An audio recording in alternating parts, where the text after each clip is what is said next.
राधे साथियों, 10 जुलाई को आने वाली योगिनी एकादशी का दिन वर्ष के सबसे पवित्र और पुण्यदायी दिनों में से एक माना जाता है। शास्त्रों में कहा गया है कि इस दिन श्रद्धा, भक्ति और सच्चे मन से किए गए छोटे से छोटे शुभ कार्य का भी कई गुना अधिक फल प्राप्त होता है। लेकिन आज की इस वीडियो में हम आपको एक ऐसी गुप्त और विशेष बात बताने वाले हैं जिसके बारे में बहुत कम लोग जानते हैं। कहा जाता है कि यदि योगिनी एकादशी के दिन चुपचाप गाय को एक विशेष वस्तु प्रेम और श्रद्धा के साथ खिलाई जाए तो भगवान विष्णु और गौ माता दोनों की कृपा प्राप्त होती है तथा जीवन में आ रही अनेक बाधाएं धीरे धीरे दूर होने लगती हैं। लेकिन वह कौन सी वस्तु है, उसे किस समय खिलाना चाहिए और किस विधि से यह कार्य करना चाहिए, इसकी पूरी जानकारी आपको इस वीडियो में आगे मिलेगी। इसीलिए वीडियो को अंत तक अवश्य देखें, क्योंकि बीच में वीडियो छोड़ देने से कई महत्वपूर्ण बातें छूट सकती हैं। दोस्तों, हमारे सनातन धर्म में गाय को केवल एक पशु नहीं बल्कि समस्त देवी देवताओं का निवास स्थान माना गया है। गौ सेवा को महान पुण्य का कार्य बताया गया है और एकादशी का दिन स्वयं भगवान विष्णु को अत्यंत प्रिय होता है। जब यह दोनों पुण्य एक साथ मिलते हैं तब इसका आध्यात्मिक महत्व और भी बढ़ जाता है। इसलिए अनेक संत और विद्वान इस दिन गौ सेवा का विशेष महत्व बताते आए हैं। माना जाता है कि इस दिन निस्वार्थ भाव से की गई सेवा व्यक्ति के जीवन में सुख, शांति और सकारात्मक ऊर्जा का संचार करती है, जो आपकी किस्मत की सोई हुई लकीरों को हमेशा के लिए जगा सकती है। योगिनी एकादशी का यह पावन दिन कोई साधारण दिन नहीं है। इस बारी का तर्क को हमेशा के लिए पावन दिन का को देखें। दिन स्वर्ग से साक्षात नारायण की कृपा बरसती है। शास्त्रों में साफ साफ चेतावनी दी गई है कि जो व्यक्ति इस पवित्र दिन को बिना किसी उपाय के गंवा देता है वह जीवन भर आर्थिक तंगी, मानसिक तनाव और दुखों के जाल में फंसा रहता है। लेकिन अगर आप इस दिन चुपचाप गौ माता को यह एक गुप्त चीज खिला देते हैं तो आपकी हर बड़ी से बड़ी मनोकामना, चाहे वह धन की हो, नौकरी की हो या परिवार की सुख शांति की हो, बड़ी ही आसानी से पूरी हो जाएगी। इस उपाय को करने की एक ऐसी कड़ी शर्त है जिसके बारे में 90% लोग नहीं जानते। अगर आपने वह गलती कर दी तो फायदे की जगह भारी नुकसान झेलना पड़ सकता है। वह भयंकर भूल क्या है और वह कौन सी रहस्यमय चीज है जो आपको गौ माता को अर्पित करनी है, इसके बारे में हम बड़े ही विस्तार से बात करेंगे। इसलिए इस जानकारी के एक एक शब्द को अपने भीतर उतरने दीजिए, क्योंकि अधूरी जानकारी हमेशा विनाश का कारण बनती है। चलिए सबसे पहले यह समझते हैं कि आखिर योगिनी एकादशी के दिन गाय की सेवा करने का इतना बड़ा महत्व क्यों है। सनातन परंपरा में गाय को केवल एक पशु नहीं माना गया है, बल्कि उन्हें 33 करोड़ देवी देवताओं का साक्षात निवास स्थान कहा गया। गाय के शरीर का हर एक हिस्सा, हर एक अंग किसी न किसी दिव्य शक्ति से जुड़ा हुआ है। उनकी पीठ पर जो सूर्य केतु नारी होती है वह ब्रह्मांड की सकारात्मक ऊर्जा को सोख कर घर में समृद्धि लाती है। जब आप योगिनी एकादशी के पावन अवसर पर गाय के करीब जाते हैं तो आपकी आभा मंडल की सारी नकारात्मकता अपने आप नष्ट होने लगती है। जब ब्रह्मांड के सारे ग्रह एक विशेष कतार में आते हैं तब इस एकादशी की तिथि का निर्माण होता है। इस दिन पितृलोक के द्वार भी खुलते हैं और हमारे पूर्वज हमारी तरफ बड़ी उम्मीद से देखते हैं कि हम उनके निमित्त कुछ ऐसा करें जिससे उन्हें मुक्ति मिले और बदले में वे हमें सुख समृद्धि का वरदान दें। एक प्राचीन पौराणिक कथा के अनुसार अलकापुरी नाम की एक बड़ी ही सुंदर नगरी थी जहां राजा कुबेर का शासन था। कुबेर देव भगवान शिव के बड़े परम भक्त थे। उनके महल में हेमाली नाम का एक यक्ष रहता था, जिसका काम हर सुबह मानसरोवर से अत्यंत सुंदर और सुगंधित फूल लाना था, ताकि राजा कुबेर उन फूलों से भगवान शिव की बड़ी श्रद्धा से पूजा कर सके। हेममाली अपनी पत्नी स्वरूपवती से बड़ा प्रेम करता था। एक दिन वह अपनी पत्नी के सौंदर्य प्रेम के सागर में ऐसा खो गया कि उसे अपने कर्तव्य का ध्यान ही नहीं रहा। दोपहर हो गई लेकिन वहां फूल लेकर महल नहीं पहुंचा। वहां राजा कुबेर पूजा की थाली सजाकर बड़ी देर से इंतजार कर रहे थे। जब कुबेर देव का धैर्य टूट गया तो उन्होंने अपने सैनिकों को आदेश दिया कि जाओ और पता करो कि हेममाली अब तक क्यों नहीं आया। सैनिकों ने लौटकर बताया कि महाराज वह तो अपनी पत्नी के साथ समय बिताने में व्यस्त है और आपकी पूजा के बारे में पूरी तरह भूल चुका है। यह सुनकर राजा कुबेर का क्रोध सातव आसमान पर पहुंच गया। उन्होंने तुरंत हेमाली को दरबार में हाजिर होने का हुक्म सुनाया। जैसे ही हेमाली डर से कांपता हुआ राजा के सामने खड़ा हुआ, कुबेर ने गरजते हुए कहा, तुमने अपने त्वच्छ सुख के लिए महादेव की पूजा में बाधा डाली है, इसीलिए मैं तुम्हें श्राप देता हूं कि तुम इसी क्षण इस सुंदर नगरी से दूर गिर जाओगे। तुम्हें बड़ा भयानक कोढ़ का रोग हो जाएगा और तुम्हारी सारी धन दौलत नष्ट हो जाएगी। उस श्राप के भयानक प्रभाव से हेममाली उसी पल स्वर्ग से नीचे धरती पर आ गिरा। उसका पूरा सुंदर शरीर बड़ी ही दर्दनाक बीमारी से ग्रसित हो गया। उसके शरीर से दुर्गंध आने लगी और जो लोग कभी उसके आगे पीछे घूमते थे वे अब उसे देखकर अपना रास्ता बदल लेते थे। वह जंगलों में भटकता रहा, भूख और प्यास से व्याकुल होकर वह इधर उधर तड़पता रहा। दिन रात वह अपनी इस पीड़ा से मुक्ति के उपाय ढूंढता रहता था, लेकिन कोई भी दवा उसके काम नहीं आ रही थी। भटकते भटकते एक दिन उसकी किस्मत ने करवट ली। वह हिमालय के पर्वतों में स्थित महान ऋषि मार्कंडेय के आश्रम में जा पहुंचा। ऋषि मार्कंडेय बड़े ही तेजस्वी और ज्ञानी थे। उन्होंने जब हिमालय की यह दयनीय हालत देखी तो उनके मन में बड़ी दया आई। उन्होंने अपनी दिव्य दृष्टि से सब कुछ जान लिया और कहा, हे यक्ष, तुमने बहुत बड़ा अपराध किया है, लेकिन तुम्हारी इस तड़प को देखकर मैं तुम्हें एक मार्ग दिखाता हूँ। तुम आषाढ़ा मास के कृष्ण पक्ष की योगिनी एकादशी का व्रत करो और इस दिन गौ माता के भीतर छिपी शक्तियों को जागृत करने के लिए एक विशेष गुप्त उपाय करो। हेममाली ने वरिष्ठ के चरणों में सिर झुकाकर पूरी श्रद्धा के साथ उस व्रत का पालन किया और चुपचाप जाकर एक विशेष विधि से बनाई हुई गुप्त चीज गाय को खिला दी। जानते हैं उसके बाद क्या चमत्कार हुआ? जैसे ही गाय ने उस गुप्त अन्न को ग्रहण किया, हेमा माली के शरीर का सारा रोग गायब हो गया। उसका शरीर सोने जैसा चमकने लगा। उसके सारे दुख, सारी दरिद्रता हमेशा के लिए समाप्त हो गई और वह वापस अपने दिव्य लोक को लौट गया, जहां उसे अपनी पत्नी और अपनी खोई हुई सारी दौलत फिर से मिल गई।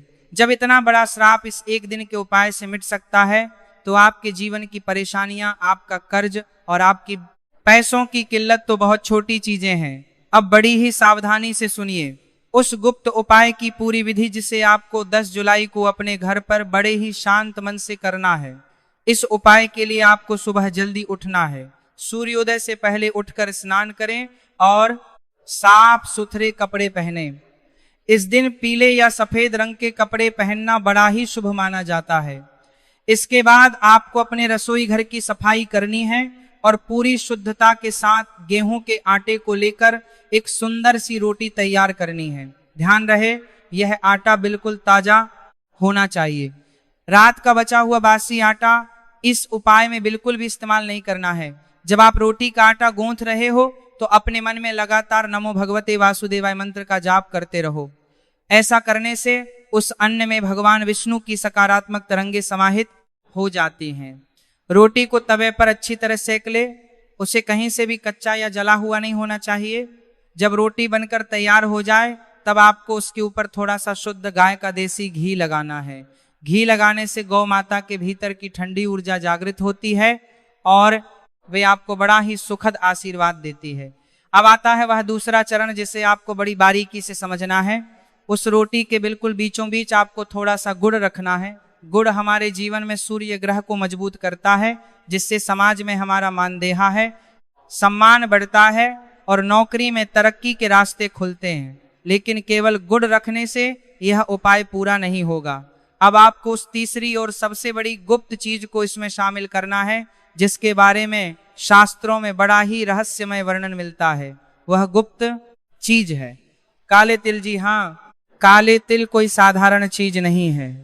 पौराणिक मान्यताओं के अनुसार काले तिल की उत्पत्ति भगवान विष्णु के पसीने की बूंदों से हुई थी। जब आप योगिनी एकादशी के पावन दिन पर गुड़ और घी लगी रोटी के ऊपर एक मुट्ठी काले तिल रखकर गाय को खिलाते हैं, तो आपके जीवन के सारे पितृदोष हमेशा के लिए शांत हो जाते हैं। हमारे जीवन में आने वाली 80% रुकावटें, जैसे धन का ना टिकना, बड़ी बीमारियां होना या घर में रोज रोज लड़ाई झगड़ा होना, यह सब पितृदोष के कारण ही होता है।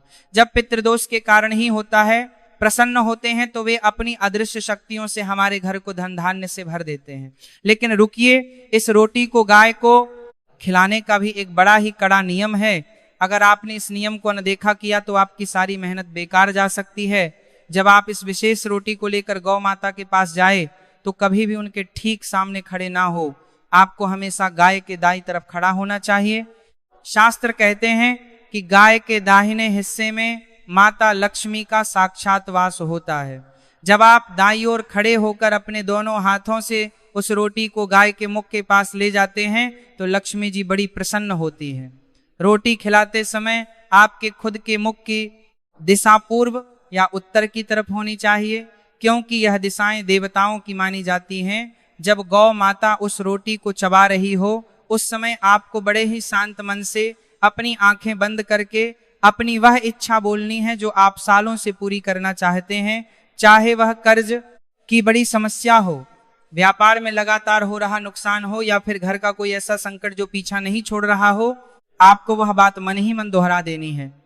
अब बात करते हैं उस भयंकर गलती की जो आजकल लोग बड़ी आसानी से कर देते हैं और फिर कहते हैं कि हमें पूजा का कोई फल नहीं मिला। कई लोग एकादशी के दिन अपने घर का बचा हुआ झूठा खाना या प्लास्टिक की थैलियों में बंद सब्जियां गाय को खिला देते हैं। ऐसा करना साक्षात महापाप माना गया है। इससे गौ माता बड़ी क्रोधित होती है और घर में दरिद्रता का वास हो जाता है।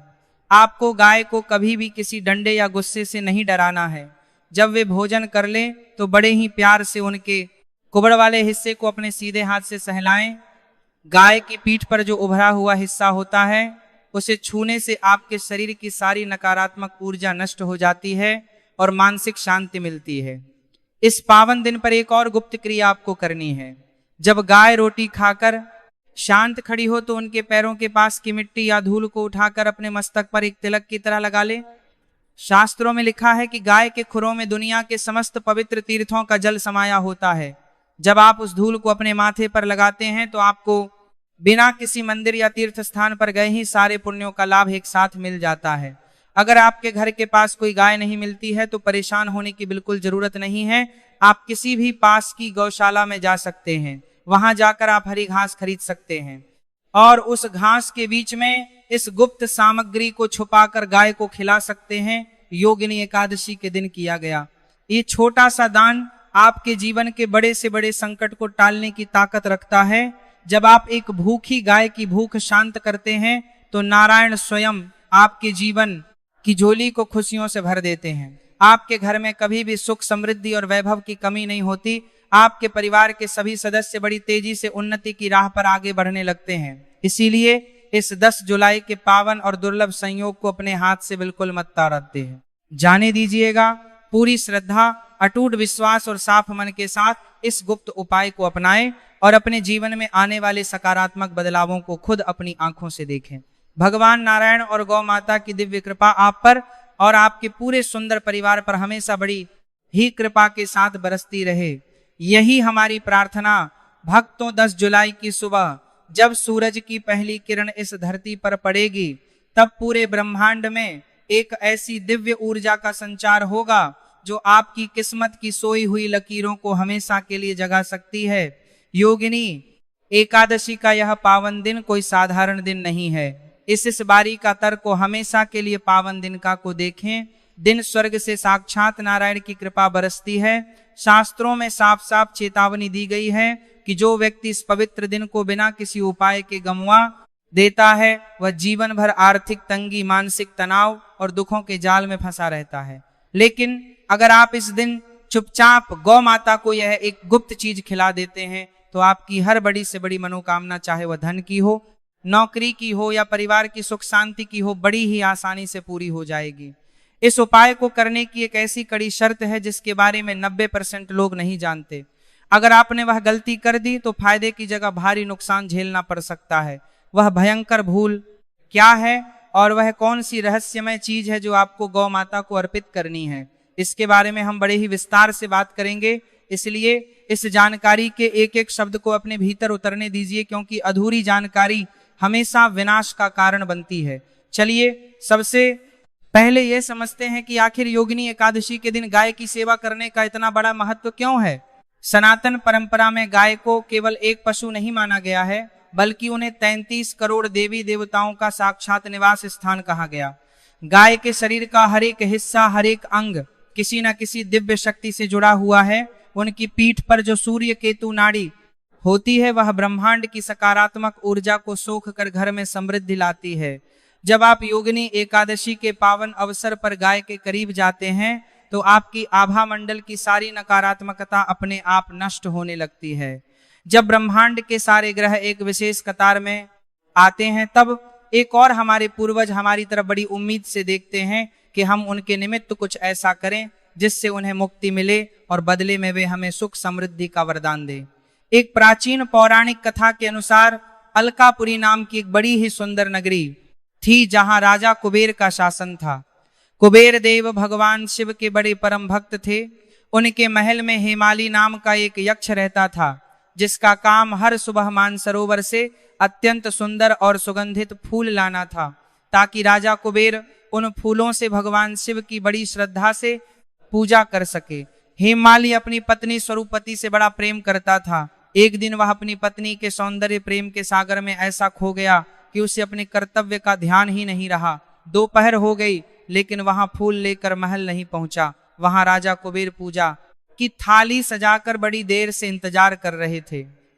जब कुबेर देव का धैर्य टूट गया तो उन्होंने अपने सैनिकों को आदेश दिया कि जाओ और पता करो कि हेममाली अब तक क्यों नहीं आया। सैनिकों ने लौट कर बताया कि महाराज वह तो अपनी पत्नी के साथ समय बिताने में व्यस्त है और आपकी पूजा के बारे में पूरी तरह भूल चुका है। यह सुनकर राजा कुबेर का क्रोध सातवां आसमान पर पहुंच गया। उन्होंने तुरंत हेममाली को दरबार में हाजिर होने का हुक्म सुनाया। जैसे ही हेममाली डर से कांपता हुआ राजा के सामने खड़ा हुआ, कुबेर ने गरजते हुए कहा, तुमने अपने त्वच्छ सुख के लिए महादेव की पूजा में बाधा डाली है, इसीलिए मैं तुम्हें श्राप देता हूं कि तुम इसी क्षण इस सुंदर नगरी से दूर गिर जाओगे। तुम्हें बड़ा भयानक कोढ़ का रोग हो जाएगा और तुम्हारी सारी धन दौलत नष्ट हो जाएगी। उस श्राप के साथ नमोकार के तुमने सारी धन दौलत नष्ट हो जाएगी। भयानक प्रभाव से हेममाली उसी पल स्वर्ग से नीचे धरती पर आ गिरा। उसका पूरा सुंदर शरीर बड़ी ही दर्दनाक बीमारी से ग्रसित हो गया। उसके शरीर से दुर्गंध आने लगी और जो लोग कभी उसके आगे पीछे घूमते थे वे अब उसे देखकर अपना रास्ता बदल लेते थे। वह जंगलों में भटकता रहा। भूख और प्यास से व्याकुल होकर वह इधर उधर तड़पता रहा। दिन रात वह अपनी इस पीड़ा से मुक्ति के उपाय ढूंढता रहता था, लेकिन कोई भी दवा उसके काम नहीं आ रही थी। भटकते भटकते एक दिन उसकी किस्मत ने करवट ली। वह हिमालय के पर्वतों में स्थित महान रसमार्कंडेय के आश्रम में जा पहुंचा। रसमार्कंडेय बड़े ही तेजस्वी और ज्ञानी थे। उन्होंने जब हिमालय की यह दयनीय हालत देखी तो उनके मन में बड़ी दया आई।